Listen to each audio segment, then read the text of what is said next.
दे रहे हैं कि वो आपके साथ आ रहे हैं और वो कह रहे हैं कि आप बीजेपी के साथ जा रहे हैं। देखिए, मैं 2 साल बीजेपी की सरकार में सहयोगी दल के रूप में रहा हूं। हाँ। जो वादा बीजेपी ने मेरे साथ किया, सामाजिक न्याय समिति की रिपोर्ट लागू लोकसभा चुनाव के 6 महीना पहले माननीय अमित शाह जी ने कहा था, नहीं किया।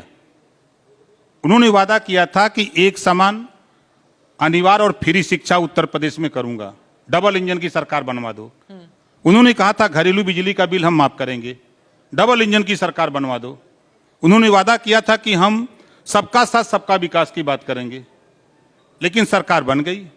सरकार बनने के बाद एक भी काम हमारा इन्होंने नहीं किया। एक भी काम बीजेपी बता दे, 200 मीटर सड़क खुद में मेरे घर जो जाती है, जब मैंने मुख्यमंत्री को 3 बार पत्र लिखा, उसके बाद डीएम से कहा, उसके बाद लोक निर्माण मंत्री से कहा, लेकिन मेरी सड़क नहीं बनी। फावड़ा लेकर के मुझे सड़क बनानी पड़ी। ये बीजेपी है। बीजेपी ने कहा है कि सड़कों का जाल बिछ गया है यूपी में। कहां जाल बिछा है? इनके कागज पे, टेलीविजन में और कहीं नहीं है।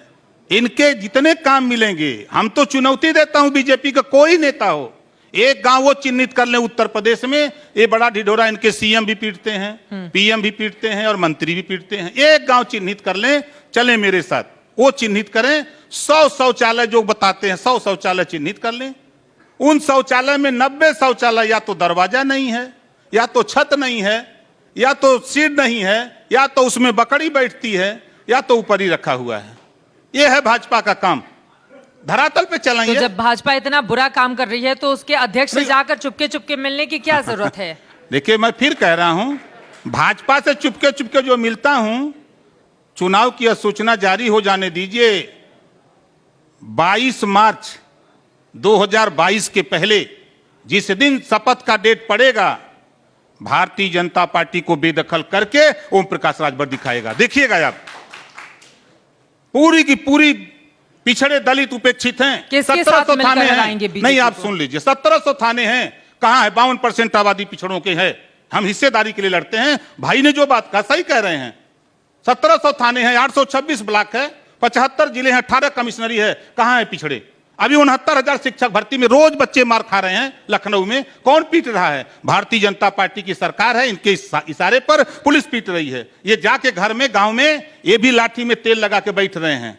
चले जन आशीर्वाद यात्रा, तो आशीर्वाद मिलेगा गौवा में। जो इतना हिया पीट रहे हैं, उतना आशीर्वाद हुआ मिलेगा उनको। भड़का रहे हैं आप लोग? नहीं, हम भड़का नहीं रहे हैं, सही बात बोल रहा हूं। गांव में त्राही त्राही मची है। बड़ा वादा किया था ना भैया से, जो वादा किया था आरक्षण का ना, देख लीजिएगा, नहीं करेंगे आरक्षण। अभी तो नीट में कर दिया नहीं, है 27%। अरे नीट में अपने चेते किए हैं। जब भारतीय जनता पार्टी ने कहा कि पिछड़ों को आरक्षण नहीं देंगे, पूरे देश में पिछड़े समाज के लोगों ने, सामाजिक संगठन, पार्टियों के आंदोलन किया। मद्रास हाई कोर्ट ने उसको संज्ञान में लिया, आदेश दिया, तब जाकर के भारतीय जनता पार्टी ने किया। अपने चेते नहीं किया है। भारतीय जनता पार्टी ने क्यों नहीं सामाजिक? मोदी जी ने तो अभी हाल ही में हम सब ने देखा, जब मंत्रिमंडल में फेरबदल हुआ था, उनकी ओर से कहा गया कि सबसे ज्यादा पिछड़े, किसान और जो कमजोर वर्ग हैं, उनकी आवाज को आगे ले जाने का काम बीजेपी ने किया है। इनको मंत्री लोडर बना के, लोडर बना के, लीडर नहीं, लोडर बना के काम करते हैं। लोडर भेजते हैं। लोडर बनाया केशव मौर्य को, आएंगे पूछ लीजिएगा, आए थे। मैं गवाह हूं, पहला सेशन मैं गवाह हूं। मेरे सामने एयरपोर्ट से लेके हेलीकॉप्टर दिया कि केशव मौर्य सीएम बनेंगे। अब बनाना हुआ तो केशव मौर्य हो गए शिखंडी और उत्तराखंडी आके हो गए सीएम। कहां गया खेल पिछड़ों के साथ? 52% आबादी 2011 की जनगणना बता रही है। उन्होंने सीएम के तौर पर किसी चेहरे की घोषणा थोड़ी नहीं की। हम तो चाहते 52% आबादी है। 17 में हमारे भाई निशाची हैं, दुनिया की नैया पार की है। ये इन्हीं की नैया पार कर दिया जाए, क्या दिक्कत है? इन्हीं को बना दिया जाए सीएम, हम तो स्वागत करते हैं। वो तो तैयार बैठे हैं, बार बार जाके मिलते भी हैं बीजेपी के लोगों से कि बना दो। हम तो सीएम बनाने के लिए तैयार हैं। 18% आबादी है इनकी। अब तो वो आ जाएंगे आपके साथ, फिर लग रहा है। कहां जाएंगे? ऐसे मंच पे मुझे लग रहा है कि इन लोग का गठबंधन हो जाएगा।